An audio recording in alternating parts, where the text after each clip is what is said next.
facilitator for this awesome panel. Well, as she gets ready to come up, we have Miss Kathy Dobson, who has been with Planned Parenthood for over 18 years. That is a long time. She is a health educator. She is a community advocate. She is a strong woman of faith.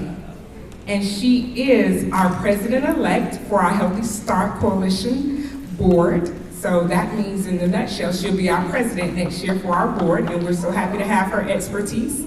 And without further ado, Miss Kathy Dobson. Thank you. So, I am not as good as Tanya at remembering what I am supposed to say, especially when I have adults in the room. So, I just had a few questions that I wanted to read to you first before I introduce the panel. Many times, I have been a teacher first and foremost for 18 years. And the past 2 weeks in preparing for today, I really thought about how we talk to our youth, what messages we give them, and how we can do better as a community. So I just wanted to give you some heartfelt questions from some of the teens that I get to teach, that I have the honor of teaching. Some of these questions are, I have a boyfriend and he treats me great, but I like a girl, so I'm not sure what to do. Should I still be single? Why does my boyfriend take so long to blank? Should he get checked? Is it a problem with me? What if your parents don't accept you for being bi or lesbian? What do I do? How do I deal with a mom you fight with a lot? Why does a tampon hurt when you stick it in? Or why does it burn? After being sexually assaulted, how can I reclaim my body and feel comfortable again? How do you tell your girlfriend no to sex without hurting her feelings? What can you do if a guy is dodging you? How could you tell your mom you're prego if you are? Why are my balls shrinking? Why is my penis growing so fast? Okay, so the last two were supposed to be funny. Those are from my youngers. But even when we have younger teens in 6th grade, these were from 6th graders. All of these were from 6th graders. Our kids need information. They need their community. They need to know about their bodies. They need to know from not only our faith leaders, but our parents, our communities. So I have these, if anybody wants them. They are on the Pay Center for Girl, so you can take these and try to answer these yourself. So, without further ado, I want to actually thank the panel of 4 that is up here. I called actually 48 faith leaders and spiritual people. Woohoo! And 4 have given us the honor of being here tonight. I also want to say that Sister Bibi from the Islamic Center of Lakeland is also our special guest tonight. And so without further ado, I will introduce our panelists. Sarah, let me get the right one. Sarah Ray is a transgender woman who grew up in a rural town in Illinois. She's passionate about community building, especially in rural areas where it's often more difficult to be out or find like-minded people. She and her wife, Becca, have 2 children, 9 and 4. Sarah is an atheist humanist and co-founder and director of the atheist community of Polk. Let me see who's next. I should have put you all in order. Heather Norby is the spiritual life director at the Unitarian Universal Congregation of Lakeland. She is also a seminary student at Meadville Lombard Theological School in Chicago. Heather enjoys spending time with her teenage daughter, exploring nature, music, and all the wonders of life. Holly I have known for a very, very long time. Holly is very special to me. She's from the Church of Jesus Christ of Latter-day Saints. Holly is a devoted wife to her eternal husband, Jim, a mother, a grandmother, and a daughter of her Heavenly Father. She is the provider liaison for the Healthy Start Coalition of Hardy, Highlands, and Polk counties. She has been with the coalition for about 20 years, so almost as long as I have been with Planned Parenthood. About 14 years ago, I was pregnant with my last child, and Holly is also a doula. She came up to me one day. Now, I work at Planned Parenthood, I work with nurses, I work with medical people in the field all the time. Holly came up to me and she's like, "Kathy, you're a little swollen." Now, as we all know, when you're later in pregnancy, you get a little swollen sometimes. I'm like, "Oh, Holly, it's nothing." The next day I went to the doctor. Thankfully, I told them what Holly said. They induced me that day. I had preeclampsia. So it takes a village to keep us all healthy too. Thank you, Holly. Miss Keisha, who I've worked with for a very long time also. She is a native Floridian, and she's an innovative leader in her community for the past 18 years. Her mission and passion is to cultivate the potential and life skills in the youth that she encounters. Keisha and her husband, Glenn, were high school sweethearts and have been married for 19 years. She has 3 children. She has served under the doctors Charles and Judith Anderson and some of the founders of Trinity Worship Center. She has recently launched her own educational, counseling, and mentoring nonprofit organization called Grow Up, a collaborative group of counselors, teachers, and mentors that offer comprehensive services for adults and children, individuals, couples, families, and groups. Simplicity, articulate, generosity, and integrity of spirit are few in many, but this exceptional couple walks in excellence in every area of their lives and compels others to do likewise. And I have to say, knowing her for as long as I do, that is 100% the truth. So, yay! So we do have 4 questions that we asked all of the panelists. They have about 3 minutes to answer each question, and we will just go down the line. There is a microphone in front of you, so if you just want to, thank you, Sam. It's on, woohoo. How do you teach or talk about sex and faith or beliefs to your youth? So I would like to start out with a possibly uncomfortable question. Show of hands, who masturbates? The guy. Okay. Whether you raised your hand or not, I want you to live in that space of discomfort that you felt just then. Because that is the space that we have to get ourselves over so that we can talk openly and honestly with our kids so that they can learn the things that they need to make these good decisions as they go forward, right? When I think about my own children and the conversations that we have, I think about every movie trope that you might have ever seen where the dad sits down on the bed next to the son and, "Son, what do you know about the birds and the bees?" And it's just this awkward conversation. Somebody mentioned it earlier, right? That awkward conversation that you might have had with your parents. If we start early enough, I don't think those conversations have to be awkward.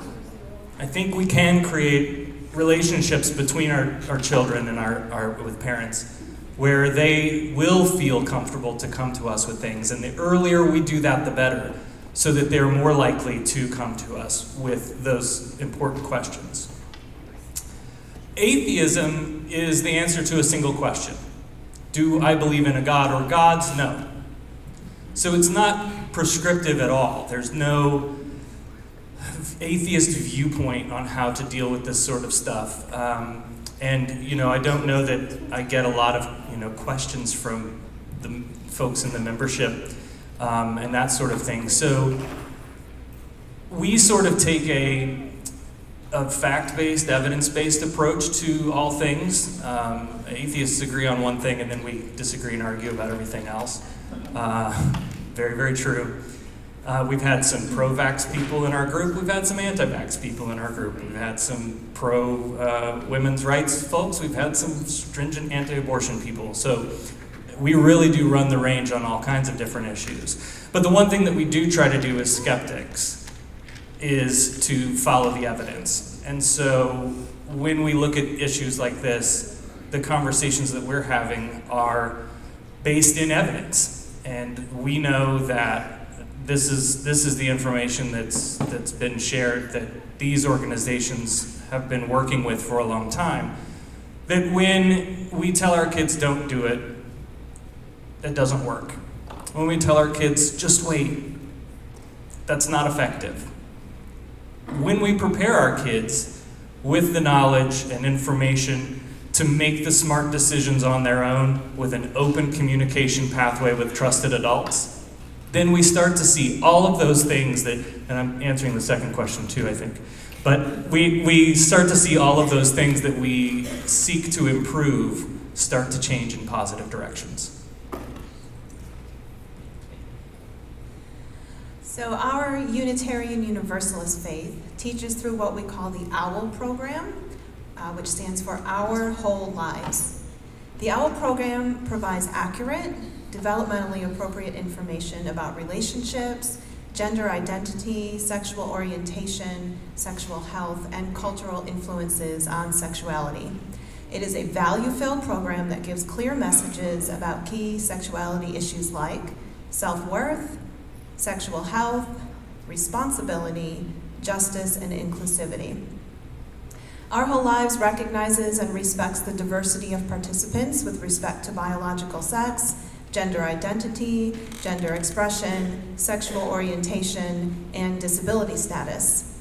We do welcome and affirm LGBTQ people, and also all races, ethnicities, and theological paths. The activities and language used throughout the program have been carefully chosen to be as inclusive as possible of this human diversity. In our religious sexuality education, we seek to provide roots and wings for our youth.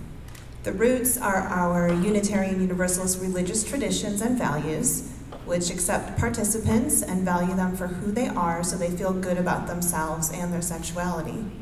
The wings are the freedom they have to make meaning of their own lives, the opportunity to clarify their own values and apply them to their own experiences, and the strength to develop into their own true best selves.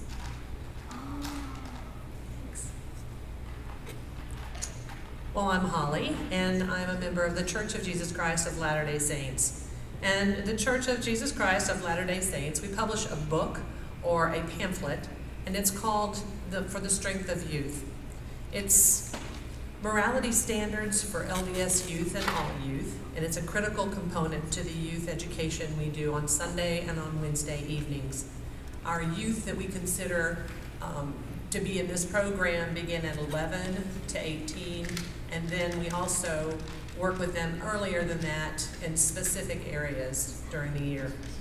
It outlines expectations as spiritual sons and daughters of our Heavenly Father. Discussion topics include their dress, their appearance, dating, agency, accountability, entertainment and media. We talk about work and self-reliance, family, friends, and Sabbath day observance. All of these, if they're taught consistently, sincerely, and by the Spirit, they help contribute to a youth's confidence and strengthens their ability to avoid unhealthy temptations and behaviors that they encounter every single day. And my name is Keisha, part of Trinity Worship Center International Ministries.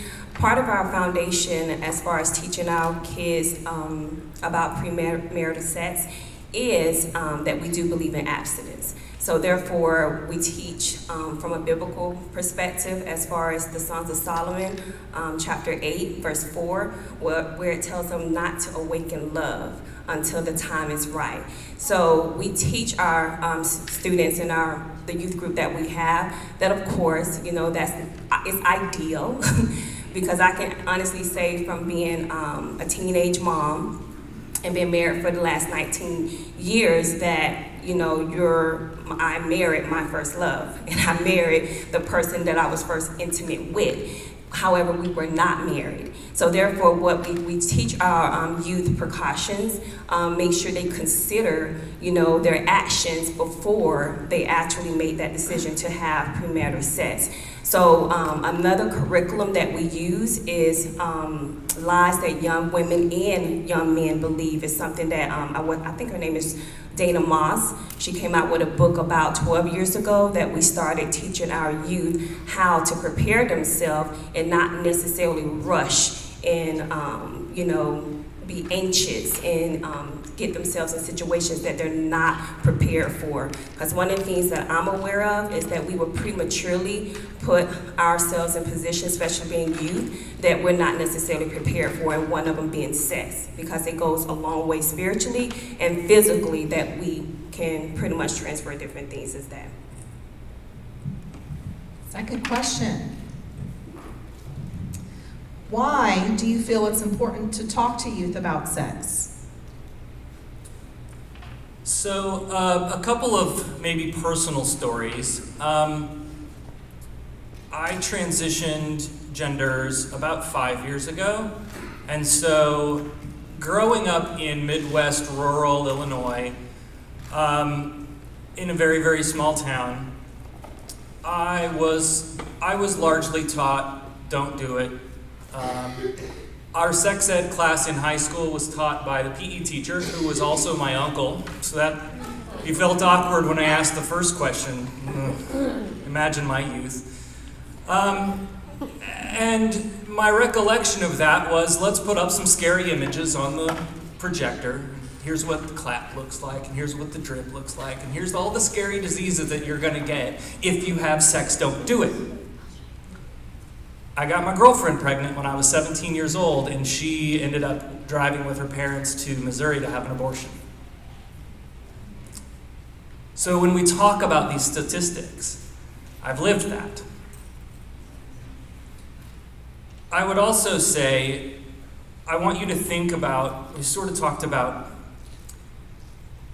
how to have these conversations. Think about when to have them. At what age would you start having conversations about sex and sexuality with your children?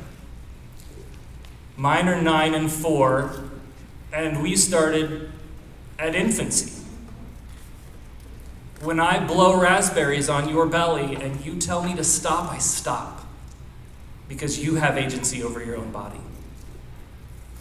So we can teach lessons about consent to our kids long before they ever get to school. Long before they ever come in contact with created programming to teach them about their bodies and about how they interact with others. So why should we talk about it? Obviously, I want to have my kids to have healthy relationships with their bodies and how that extends to sharing those experiences with others. And I also want to live in a world where others are well educated too. All of those metrics that we talk about, right? Maybe unwanted pregnancy, sexually transmitted infections and diseases, abortions, these all come with a number of associated costs. And they affect communities of low income and communities of color at higher rates than others. Costs beyond the obvious cost of being a teenager trying to raise a child, medical costs for various treatments. For people who aren't properly educated, there's often a mental health cost associated with those, with a lot of sexual experiences. And of course, we don't do a great job of taking care of mental health in this country. I think we can all agree on that. And all of that stuff spills over into every other aspect of life. So let's prepare our kids to make smart decisions.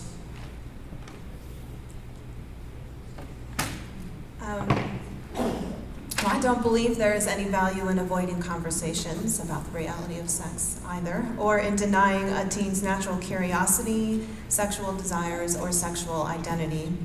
We live in a culture in which there is a lot of fear and confusion around sex and sexuality.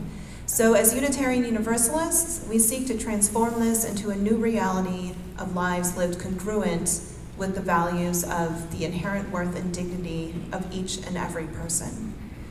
We believe, as the title Our Whole Lives implies, that all persons are sexual. Sexuality is a good part of the human experience. Human beings are sexual from the time they are born until they die. And it is natural to express sexual feelings in a variety of ways. We feel it's important for youth to know why people engage in healthy sexual behavior and seek to instill in them an understanding that sex is about expressing care and love, experiencing intimacy and connection with one another, sharing pleasure, and also bringing new life into the world when they're ready. We want to teach youth the reality of sex so that they can articulate their own needs and desires and make responsible, healthy choices. Additionally, we teach them the unfortunate reality that sexuality in our society is damaged by violence, exploitation, alienation, dishonesty, abuse of power, and the treatment of persons as objects. We want to give them the tools they need to avoid being in any of these unfortunate situations. So that is why we believe in being open and honest in a factual and loving way.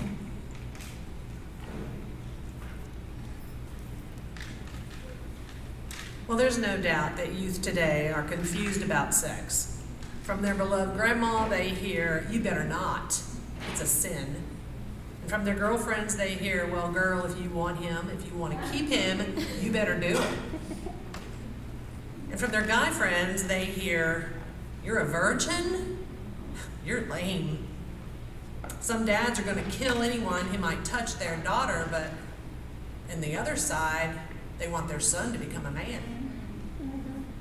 Okay, then there's mom, who doesn't ever talk about sex, ever.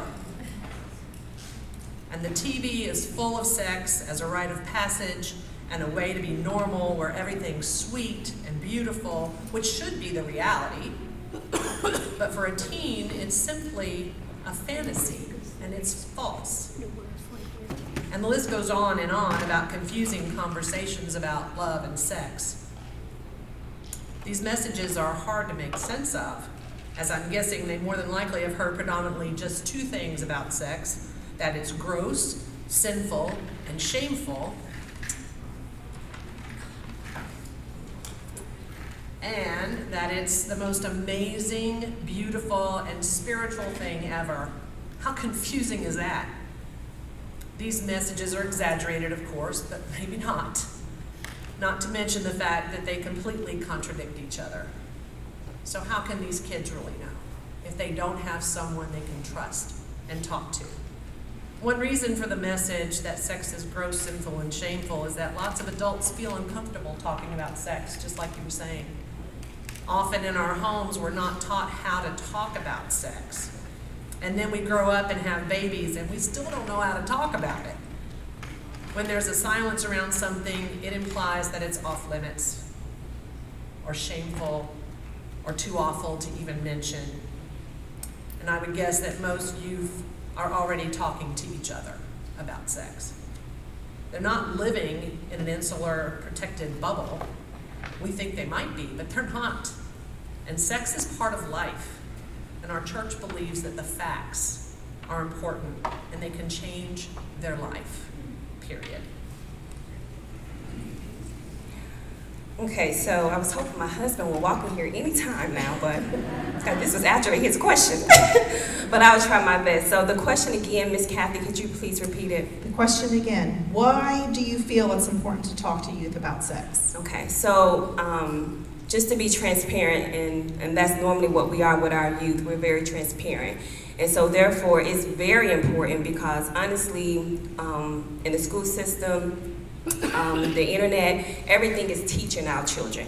We can agree with that. So therefore, our goal as faith leaders, primarily besides the home, I believe the church or whatever ministry goal should be able to give them some type of Christian education or some type of education that will, again, prepare them for whatever decisions that they are going to make. So one of the things that my husband and I been implementing with the youth that we teach is that although they get all this information and they process this information, and honestly they have so much peer pressure with different decisions that they have to make, but we share our story. with them. And we share that although we've been together for over 23 years and married for 19, but we've had our times that we were separated because of certain decisions that we made that were not healthy. And so therefore, we teach our children and we teach our youth, again, that it's so important that we talk to them about what type of sexual encounters they may have. We talk to them about STDs. We talk to them about, the becoming pregnant if they don't use contraceptives or whatever it may be. So therefore, we're preparing them for their future so they are aware of these actions that they're making. Because a lot of times in life, realistically, they're not looking at 10 years from now. They're not looking at 5 years from now what potentially could happen. So therefore, we try to give them a realistic view of what could happen based on our perspective and our experiences in our lives. So as faith leaders, I believe you have to be transparent with your youth. It's good to be open, be an open book with them, share your story, share that you're not perfect. I know God intends, of course, we intend to be perfect, but God said we're imperfectly perfect in His eyesight. So therefore, we have a lot of imperfections. So share your story, and honestly, that will help them be more open to sharing their story and honestly what they potentially will want, what decisions they will make as far as sex. Thank you. Third question. What would you tell a parent to do if their youth was having sex?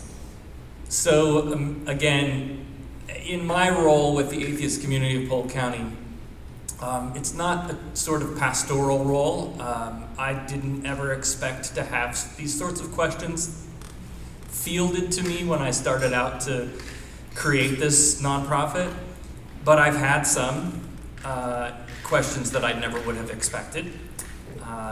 And at once upon a time, I fancied myself going into ministry, so it's kind of interesting that I ended up on the other side of that fence.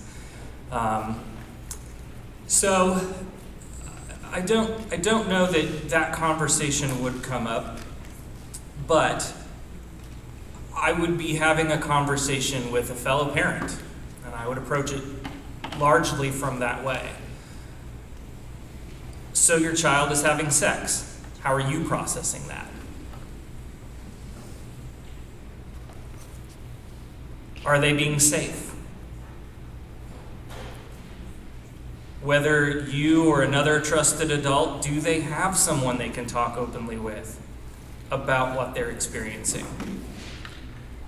I don't know that I'd necessarily tell them to do anything, and depending on whatever else might be going on, I might also recommend that they seek a qualified, evidence-based mental health provider to talk to, which I think we should all be doing. Even if you just go in and say, hey, let me tell you about how great things are going this week. Having that third-party person who's not engaged in your life on a daily basis that you can just sit down and talk to, we all need that, and I highly recommend it. So, from my perspective, there are others who are formally trained, better qualified than I, that can be very helpful in dealing with all of our feelings and baggage. And so I would see my role in helping these parents in the scenario connect with providers in the community that can further help them with their training and expertise. We believe that parents are teens' primary teachers. We recognize that every parent has their own views of sex and sexuality and how they feel about their teen engaging in sexual behaviors. But the OWL program that we teach does operate on the assumption that it is healthier for young adolescents to postpone sexual intercourse. So I would encourage a parent to have deep conversations with their youth to be sure that they have taught their child to be fully aware of being in a right and healthy relationship, one in which our UU values of respect, love, and honesty are reflected. We feel it's important for parents to talk about birth control and STDs, and also about helping their teen know their own boundaries and comfort levels so that they can avoid coercion and abusive situations. Furthermore, I would encourage parents to explore the emotional side of the relationship by asking them questions like, does the youth love the person they're with? What do they want the relationship to look like? Is having sex right now in line with their values? What would the consequences of getting pregnant be? Ultimately, we believe it's important for parents to be open and honest with their teens about sex and sexuality and not hide or deny or shut their teen out. Having meaningful dialogue with teens about sex promotes their sexual and emotional health and allows the teens to learn how to engage in meaningful dialogue about sex with their peers and their partners, especially about boundaries and birth control. And of course, as we mentioned earlier, sometimes that parent-teen conversation is awkward, and so we're happy to see if we can find a mentor within the church or find an OWL class that's nearby that we could send the teens to. Looking at Kathy. We also do give out resources such as mental health counselors and such, like Sarah mentioned. First, I've been on this side of the coin, and I didn't probably handle it the best I could have. So in retrospect, I will say, the first thing I would tell a parent to do is to wait a day, at least a day, before they say much of anything, because our first reaction is not always the best. Immediate reactions aren't thought out very well, and sometimes what you say can cause a lot of harm. So take some time to collect your thoughts, parent, and try to understand your child and where they're coming from. Don't push them away. Be sensitive and show your genuine love and concern for them as a person. You do have to kind of set them aside, apart from being your baby. They are not your baby anymore. Then we believe it's most important to listen and to hear, and then give loving counsel to the child so they feel safe, they feel loved, and comfortable in talking to you without condemnation. What you say after that comes from whatever you believe. And that will instill a very lasting, trusting relationship about talking about sensitive topics, not just sex, for life. Okay, I'm going to share something that my husband and I talked about. So, one of the things we said about when, as a parent ourselves, we shared that, of course, we would encourage our kids as well as the youth that we teach to abstain from having sexual relationships, because we shared with them about, it's true, once we become intimate with someone, it's been proven by statistics that their DNA stays on us for a period of time. And even your own body odor can change. And so also spiritually, the Bible talks about when two are joined together, they also become one. Well, biblically, if you do a study on scriptural reference, that also is referring to intercourse with two bodies becoming intimate and their spiritual nature combined. So that's why relationships, individuals may be attached, or what we would say are soul ties, when you are intimate with someone. So a lot of times, and I've experienced this with some of my teen girls, and they share with me who they've been intimate with, and once they're intimate with that person, they're so attached to them, although they know that they're no good for them, like the boys would cheat with other girls and they do other things, but they become so attached that they can't let them go, they can't let that person go, they can't detach themselves from them. It's because of that intimacy that they have allowed in their lives. So therefore, it does come with a lot of consequences when we discuss spiritual things as well as physical things. So part of that is that DNA from that individual will stay on us for a given amount of time, and that's something that they also need to think about as well. So that's something my husband and I discuss, and that we share with our youth as well. And last question. What does your belief say about the purpose of sex? So I'll be a broken record a bit, right? But as someone who doesn't employ dogma or faith or doctrine, but the obvious answer is procreation, right? But evolutionary biology teaches us that the act of sexual intercourse has a lot of functions. In humans and in the broader animal kingdom, sex can be about intimacy, developing bonds with a partner. Sex reduces stress and increases happiness. Just some of the positive side effects. I think the idea that sex is only about reproduction is not only incorrect, but that teaching it to our kids just doesn't set them up for success in life. Further, many straight couples do have sex for other purposes, like pleasure.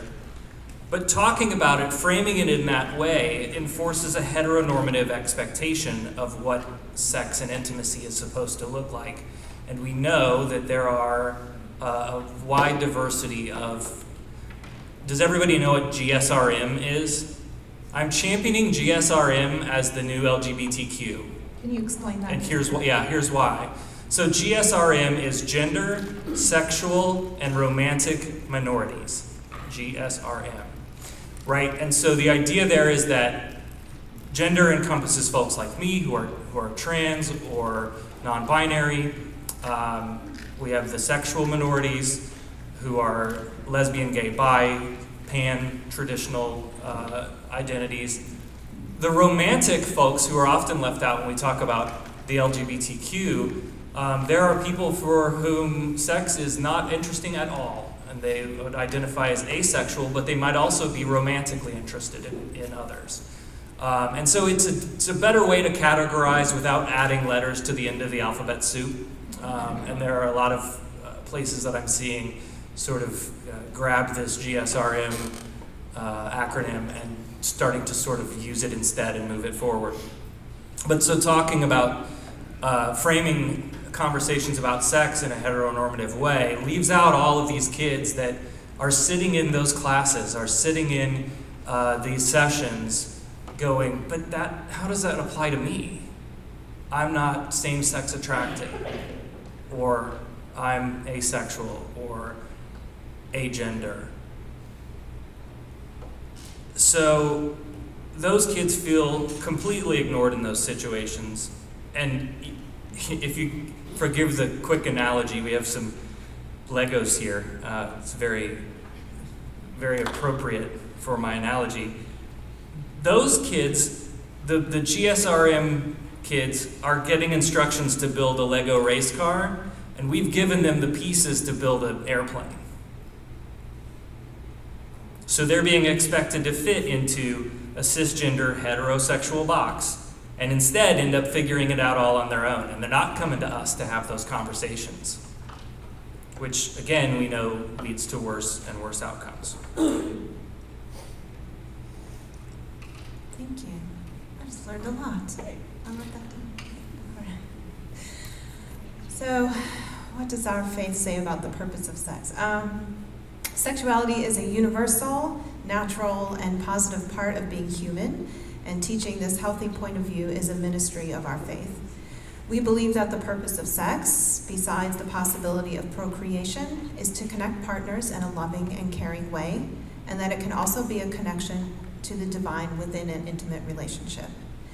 Our sexuality is sacred, and when we embrace that, we connect our values to every part of our being. We can become more responsible and become healthier individuals so that the purpose of sex, for pleasure and possibly procreation, can be seen in a very positive light. Okay, I think first of all, education is power, so I'm grateful for everything I'm hearing up here. The ideal context for doing sexual things is this, according to the LDS community, that you are in a committed and trusting relationship, and we define that as marriage.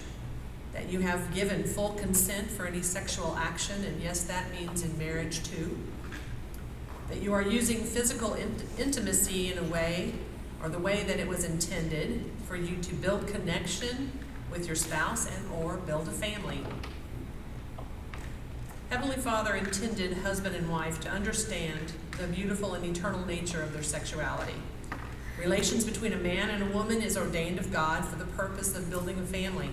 It is sometimes, or something that Heavenly Father gave husbands and wives to share and to enjoy. The right use of sexual intimacy leads us to understand intimacy with God in greater ways.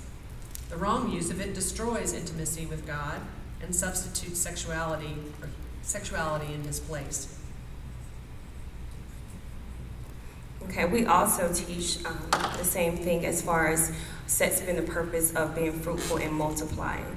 So, of course, in order to produce, we would say between the holy matrimony of a woman and a man.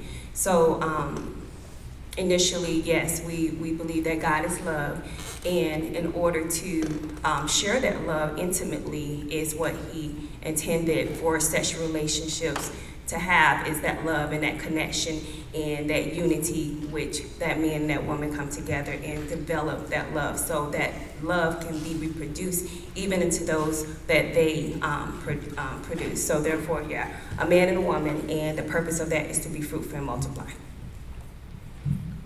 Wow. You all were awesome. Let's give a round of applause to our panelists. I have one more request from the community at large. We at TPA try very hard to be inclusive and diverse and hear from our whole community, not just certain sections. And we are trying to form a faith leaders committee that meet on a regular basis. We at TPA meet once a month, every Thursday of the month, the first Thursday of the month. We will send you that because I never remember. We're the birth certificates, where you get the birth certificates in Bartow. But we are trying to build our coalition to a higher level to include faith community leaders, people in the community who may not think the same, but all voices need to be heard. If we are going to eradicate teen pregnancy prevention, abuse, sexual abuse, then we need to come together as a community.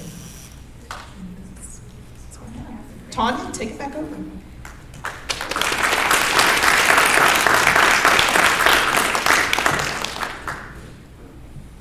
Sarah, Heather, Holly, Lakeisha, and Miss Kathy. Phenomenal. I believe in the Holy Trinity, God the Father, Jesus, and the Holy Spirit. But one thing I am comfortable in saying, God told us to love His people and love Him. And this is a prime example of love. Because as Kathy mentioned, we have to be able to reach our youth right where they are at. Some of the key things that I want you all to walk away with from this panel: